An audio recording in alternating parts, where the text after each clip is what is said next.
we are back in my bed, okay? You can hear the fact I've actually just pissed. Because my toilet is making that noise. Okay, probably wouldn't have known that, but now you do. Right. I feel there is a certain essence to the guilt of surviving, right? And that kind of just sounds like I'm saying random things, because I kind of am. But what I mean is that there is a certain pureness in that and that and that. But also, there is a certain essence in recognizing your guilt, right? So I'll give you my personal experience, okay? So me and my friends were very avidly into substances, shall we say, and I got out of it just before it hit a peak, almost, right? So specifically, I had two friends that were very much involved. However, my fringe is bumping so hard, it's actually really stressing me out. And I also have not done eyeliner and eyelashes in a long time, so like I'm kind of a little bit like, I don't know how it looks. But anyways, not the point. These two girls that I was friends with, one of them, I never really did it with her that much. It wasn't really mine and hers dynamic. It was more of mine and this other person's.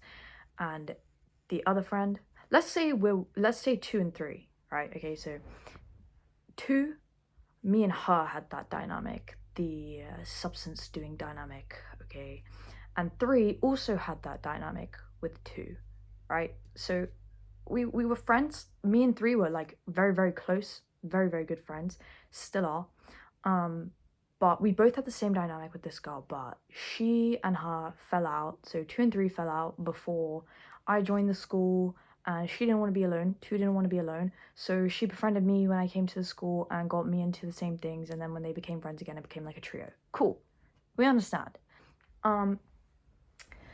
And I did substances with 2 because I wanted her to like me. I wanted her to be my friend. So I was willing to put myself in that vulnerable position in order to get something from it. You know, the substances to me were just a means to an end, right? And it's a very like autistic experience to be willing to do that. And ironically enough though, they're both autistic as shit. You know? So yeah. You know what I mean? But what I mean about like the guilt of surviving is in the years that I did it, the 2 years I was doing it a lot, by the end of the second year, I was fucking insane. And I'm talking like I was so heavily dependent that I would be withdrawing in toilets at school because I couldn't buy any more of the stuff I was taking the most. And I heavily relied on 2 to grant me access to the substance world, if you will. And so much shit happened between me and 2. And really no shit really ever happened between me and 3. Nothing really ever happened between us. But they both ended up in a place with these substances where rehab ended up being involved. Whereas for me, I didn't have that. I didn't need that at the time at all by any means, nor do I now, because I don't do them. Hashtag almost 3 years sober. Yeah. I think I'm actually 2 years and 10 months sober as of in 2 days. In 2 days, I'm 2 years and 10 months sober. I'm almost at my 3-year mark, and I was fucking batshit. Yeah, I was a bit fucking crazy. But I managed to get out of that cycle. One, by not being friends with two, and two, by having my ex-boyfriend give me an ultimatum of it's me or the substances. And obviously, me being my BPD self, it was obviously him that I chose. And in a sense, I'm grateful for that ultimatum. But I'm now old enough and mature enough to look back and realize that was insane. I was kind of insane. Kind of crazy of me. To just be like, okay. Yeah, no, that I was not great. But retrospectively now, I can look back and see I don't maintain my sobriety because of him, but I maintain my sobriety for myself. The reason I got sober is a completely different reason to why I stay sober, right? And I never really was able to acknowledge the fact that I was batshit at the time, to say the least. I was at a place where I was looking for laced stuff that could fucking kill me because I knew it would be a better high. And my God, thank God that never happened. Thank you. Thank you for not letting that happen. Okay, thanks. Whoever, thanks, mate. All right, but for these other two girls, it did hit that very, very, very, very, very, very, very bad mark, including H. You know what I'm saying here? A little bit. H, right? Okay. And I did not know any of that because I was not friends with either of them at the time. Two, I hadn't been friends with for a long time. And three, we were no longer in contact because she was still in contact with two. So I didn't want to deal with that, and probably vice versa if there ever were to be that dynamic again between me and three, right? So cool. And I remember finding out that H was involved, and I was just fucking distraught because all I could think is, regardless of what happened between me and two or me and three, I don't want these bitches to die. Like, you know how like what the fuck that would be? Like, it would be like it's gonna be the end for me, mate. Like, Christ Almighty, you know. And I was struggling myself with maintaining my own sobriety, and debating like, oh, I could use it, like, and not be addicted again. That's a slippery slope, my friend. And I didn't do it, thank God. You know, praise be, mate. Right? And I remember finding out about the horrific things that were going on for both of them and feeling so guilty for it and thinking that should have been me there with them. And I somehow got out just before that shit went like that. Just before. And if I hadn't, I would have gone along with it. And in my family, we do have a long history with people doing substances, but I wasn't aware of it by any means until I was a lot older. I need to take a drink because my voice is going weird.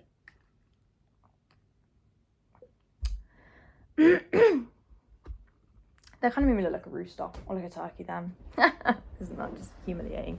Anyways, I very much I was struggling with the idea of that should have been me, bro. Like, I should have been there too.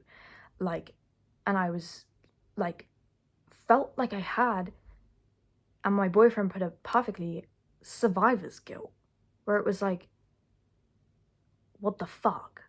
How did I get out of that just in time? Like, how did I do that? Like, I didn't know that was obviously where it was going. So how did I manage to stray from that path before it had that little split tunnel? How did I choose to go left instead of going right? Like, how did I manage that? And I was hearing these horrific things that were happening for both of those people, and I was just stuck in myself thinking, I escaped that, but like at the cost of what? You know, and I have always had this looming feeling which I could never put a word to. Now, obviously, looking back, oh my god, common sense is guilt. But at the time, I didn't know. Even when I was a kid, things would happen and I'd be like guilty that it wasn't happening to me as well, because I was like, this makes no sense. Why is this not happening to me? And I remember something else came up and I was upset and I was kind of a little bit crazy, and I ended up blurting out this feeling I didn't realize that I was having, and managed to verbalize it in a way I'd never had before, about stuff to do with my siblings, and feeling like certain things might have been taken out on them harsher than they needed to be, because it wasn't able to be taken out on me, the actual person they wanted to probably take it out on. And I was like crying and I was distraught, and I was like, I wanted, although it's like horrific to say, I wish it were me when it's something insane, to be like, I wish it were me, because at least it would have spared them. And I remember thinking that about my friends when they were involved with H, and I was like battling myself, being like, I don't know if it's like allowed to like reach out, but like that also kind of would feel like a slap in the face. And also at the same time, I feel like this weird thing where it's like, I know I'm technically, let's just round it up, 3 years sober, but oh my fucking god, I'm still thinking about that shit every single day. There isn't a day that goes past where I don't think, maybe I could, maybe you can't. Maybe you can't, let's remember that. Maybe not, babe, maybe not. And it's like, especially when you go into a university setting where most people don't have those experiences from when they're 15, this is their first time. So, you know, a little bit for them is like, oh my god, like rebellion, this is so fun. And for me, it's like, oh my god, I'm gonna cry. Like, oh my god, like someone holds a baggie in front of you at a prees, and then they're like, do you want some? And you're like, I actually am gonna cry. No, I don't. But it's technically classed as kind of socially inappropriate to be like, no, actually, guys, I was addicted to drugs when I was like 15, so maybe let's not offer me them ever, kind of thing. And it's weird, because it's also like, there's resentment and there's guilt. So there's like the survivor's guilt, I feel, where I'm like, if either of those two girls had died, I don't know what I would have done. And I still think about it with two. I still think about it every single day. I sit there and I think, even though all these horrific things happen between us, I cannot help but yearn for her well-being. You know what I mean? Like, I can't help but sit and think, could I have done more? Can I do more? And then I have to rein myself in and be like, when you tried, it was insane. So like, I tried so many times with to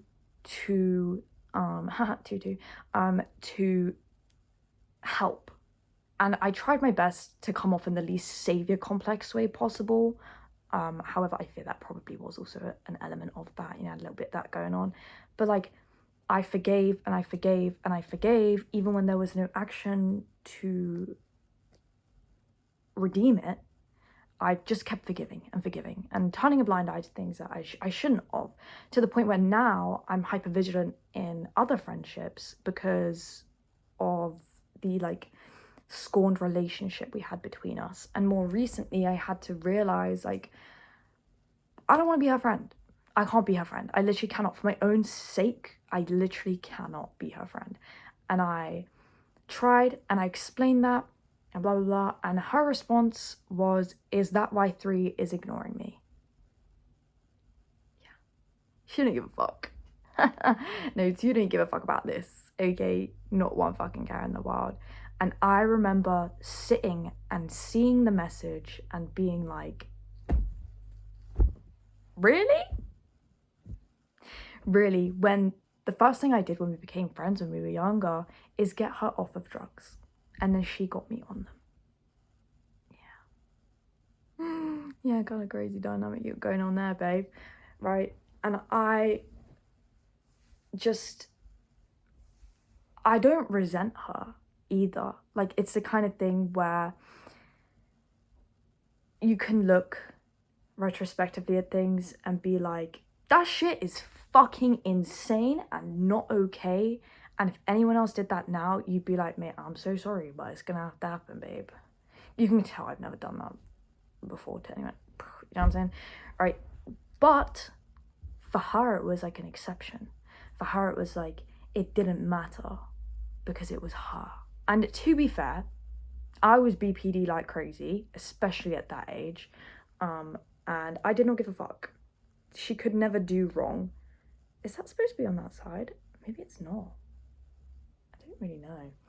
But she couldn't do any wrong. So it was like, I still had this looming like favorite person feelings towards her, which is like also a slap in the face to yourself, because you're like, how is there this? How is there still a strange dynamic that you've tried to overcome for years? How is that? How is this also doing that? It's really kind of annoying me. But anyways, it's like trying to overcome a dynamic in a relationship or friendship, whatever kind of fucking relationship, that was so toxic from the beginning. It's like trying, like, it's kind of like purposely cutting off a piece of your finger. You have to be a certain level of detached to do it, you know? So like, and I wasn't, and I was tricked for so many years into thinking that I was this monster of greed and selfishness, and that I wasn't capable of being any more. I would never be enough. There will never be a friend who loves me enough to not fucking treat me like shit. You know, I didn't believe it. And I was tricked, especially by something that happened in that friendship, made me believe it like even more. And I literally, like, it was like this insane, like, beyond, like, it wasn't even anything like gaslighting, bro. It wasn't. Maybe it was actually.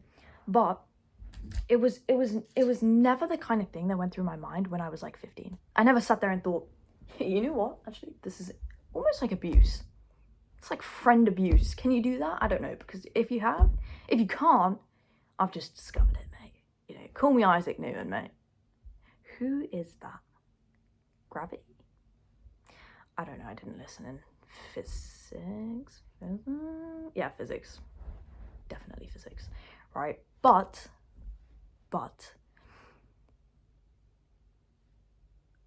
I genuinely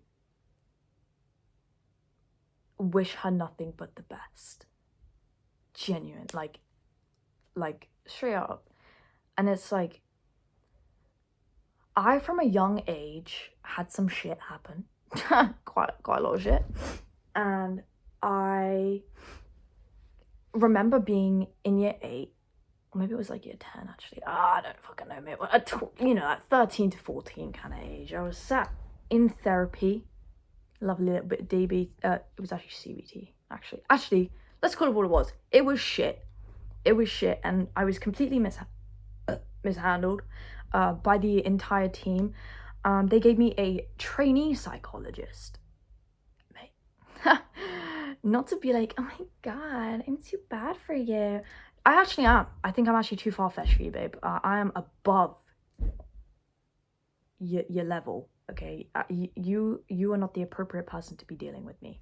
And I remember it's so embarrassing to think about now, but I was sat there like, I want to be a cold-hearted, stone cold bitch.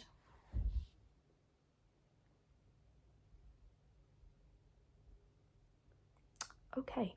And then I was kind of felt like I was not being brainwashed, but I was being tricked into thinking certain things about myself, and took them as the truth. That my own perception of myself was inherently to not be trusted. It was it was a miscalculation of who I actually am as a person. I don't live in reality and know this, but everything else you say is about me is completely true. You must know because you've seen things. And it's like I remember like constantly being told that I'm a robot and like I don't have feelings. Like why do I give a fuck? Like why do I care? Like why would she care? Like she's a robot. Like she has no feelings. She doesn't give a fuck. She's a nasty bitch. Like, and I would just be sat there like, actually I'm going through a lot of fucking shit. But that's okay. But I let it get ingrained into me to the point where when that big thing happened between me and two that like fucking cut that friendship in half, mate, it was like confirmed all my false beliefs about myself. I was reading things about myself that were just the nastiest shit in the fucking world. Like, and I just had to read it and be like, is this true? Like, and I must say, a little bit of it did boost my ego. I will say that. There was a part in the stuff that said, like, she's well off. I'm not, but okay, thanks. I'm pretty. Thanks. I had a good-looking boyfriend. Each to their own, don't really remember. So, thanks, I guess. I'm smart or something like that. My parents are woke as fuck. Liberal as fuck, apparently. Cool. And then the only thing bad about me is that I'm autistic. And I remember reading that and thinking, you bitches are autistic as well. I'm the one that fucking helps you realize, bro. I'm the one that told you to go get assessed for autism and ADHD, bro. That was me. That was me. So don't fucking go pretend like I'm above her, because actually nothing, because it's the exact same. You snooze, you lose, bitch. I'm sorry. What can I say? What can I say? And it was like humbling, but like not in a good way. It was like beating you while you're down kind of thing. And I remember even in that moment, I still didn't hate her. I didn't hate her. Even when they tried to diagnose me with narcissistic personality disorder, you actually got the wrong cluster B one, mate. It's actually BPD, not MPD. But like, I appreciate the attempt and the work ethic towards that. Yeah, brilliant. You should actually go fucking get a master's since you know so much, mate. How about that? But anyways, like, I believed everything that I read about myself, and I was like, am I actually like a crazy fucking insane bitch? Like, am I actually losing the plot here? And I still have access to those things that I read, and every so often I go back and I look and I think, I don't know how I was so misperceived. Like, I wasn't perceived in my wholeness. I was perceived in darkness. It's like, now I combat the idea of being nice and good and morally just and trying my best to be kind, because there were times in my life and periods of time where I was fucking insane and not great. Hence, the robot comments. Yes, there was actually a period in my life. I was a cold-hearted, mean bitch, but it wasn't without effort. It was like, I tried to be that way. It wasn't innate to me. It wasn't something I was comfortable with. It was like, I tried to be a mean person. And it worked. Clearly, the people have the perception of me of that. But when you give someone like your whole heart and like express your soul, and they still don't see it for the rawness, and yeah, there are cuts and there are grazes and there are a few little bit of gravel bits in the wounds of the heart, the soul, whatever, and they still don't see anything other than the little pieces of gravel, those people are not worth it. There is no point in trying to validate their perception of you when you know that's not you. I do struggle with thinking I'm nice and I'm kind, because I've been told my whole life I'm not. my mom's wedding, I got a necklace and it said choose kindness. And it's the one thing my mom says to me all the time because I would lash out and go crazy. And I did have, in the most autistic way possible, sometimes I would just say things that were just like, why the fuck am I saying that out loud? Don't know, mate, but you screwed me in the street. I'm calling you a bitch. Sorry, I know I'm only like 12, but my bad, babe, my bad. But it's to choose kindness. And it was something that stuck with me, that has stuck with me for about 8 years. Choose kindness. Just choose kindness. And it felt at the time like a demand, like you're straying too far from what is good. You need to choose kindness. Whereas now I look at it as a sentimental reminder of my mom telling me, you don't need to put a facade on. You don't need to be this stone cold heart bitch. If you have to try hard to be a stone cold hearted bitch, likelihood is you are actually the complete opposite. Because I found out that actually I'm quite giving. I'm quite kind. I'm nice. I definitely try to go above and beyond for people a lot, especially with two as my prime example. Bro, I fucking did so much to help her just to get it like kind of like literally thrown back in my face. Kind of insane. And I do things and expect nothing in return. And sometimes it is quite exhausting when you feel like you're giving and you're giving and you're giving and you're giving and you don't want anything back. But it would be nice to have someone want to give back. Even if they don't, it would be nice to know people want to give that back.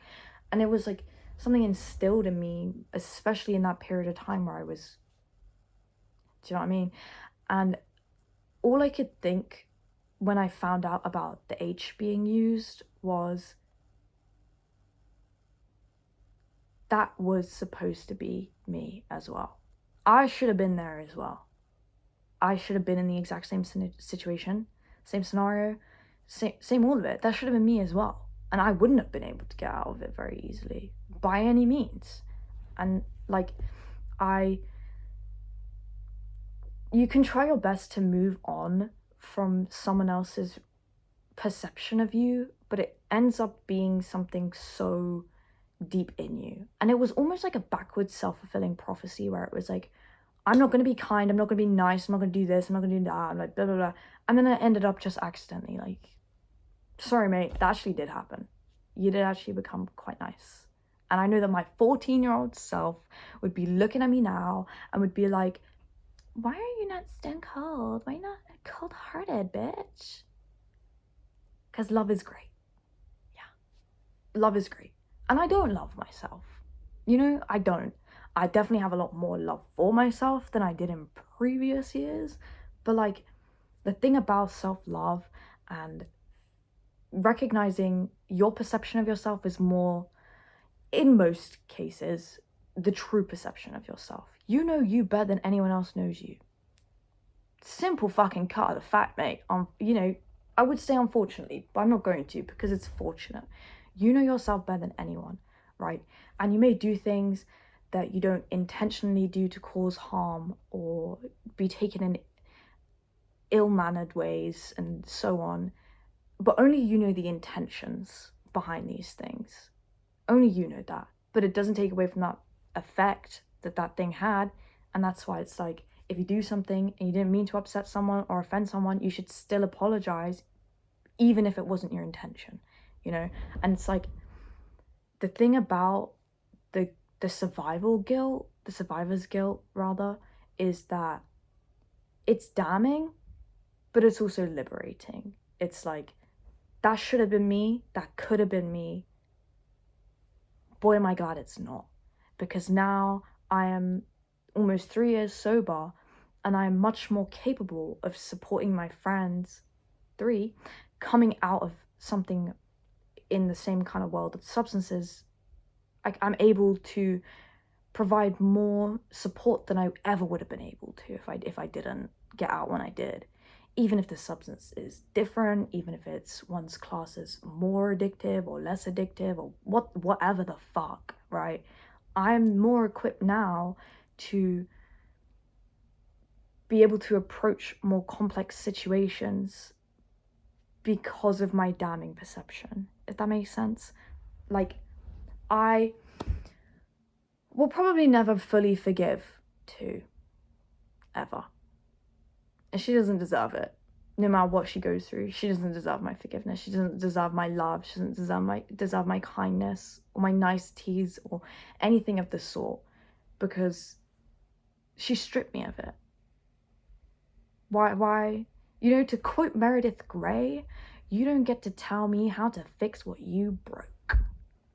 Yeah.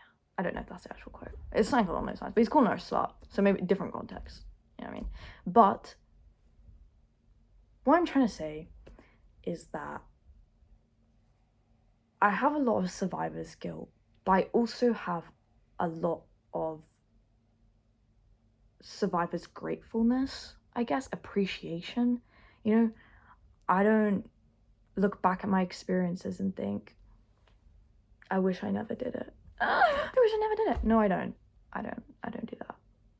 Maybe sometimes, but like, I don't look back. I just think I gained a world of knowledge at such a young age, trying to cope with such extreme issues and traumas and difficulties, and I found my means to do so, and they weren't healthy, and I recognized it for whatever reason and stopped for whatever reason and developed so much better coping mechanisms and a new outlook on life. Like, I don't necessarily love life, I don't hate life. To me, life is life. You gotta do what you gotta do, you know? And it's the kind of thing where it's like, it's certain things you wouldn't even expect. Like, I've been through a lot of shit. I didn't know that would lead to empathy and kindness towards the less fortunate. For example, like homeless people. I'm never gonna ignore them. I don't want to ignore them. There was a possibility that if I went down a specific path, if I didn't stop, that I could have ended up in the exact same position. Well, who am I to judge? And the same way, if I give you a $5, I don't care if you're gonna go buy alcohol. I don't care. That's you, babe. You gotta do what you gotta do. Like, I can't. That's not my place to impose my own moral compass onto you. The only thing I can do is follow my own and, you know, give some fucking kindness back where maybe I wasn't provided any or was provided less so. You know, like, all I'm trying to say is that when you go through intense and complex things, especially at a young age, when you come out of it, you are all the wiser, and you are all the more better. You're a better person for it. You know, like, I will never want to be a stone cold hearted bitch again. That's not my truth. Why am I gonna live in some random truth some 15-year-old ascribed to me when I was insanely depressed and going through like the most BPD shit I could have gone through? Like, why do I care? That's a 15-year-old's opinion. I'm almost 20. I don't fucking give a shit. Sorry. But, no, yeah, I wish her all the best, mate. Hashtag love number 3. Love number 3, we're actually still very good friends. 3, 2, 1.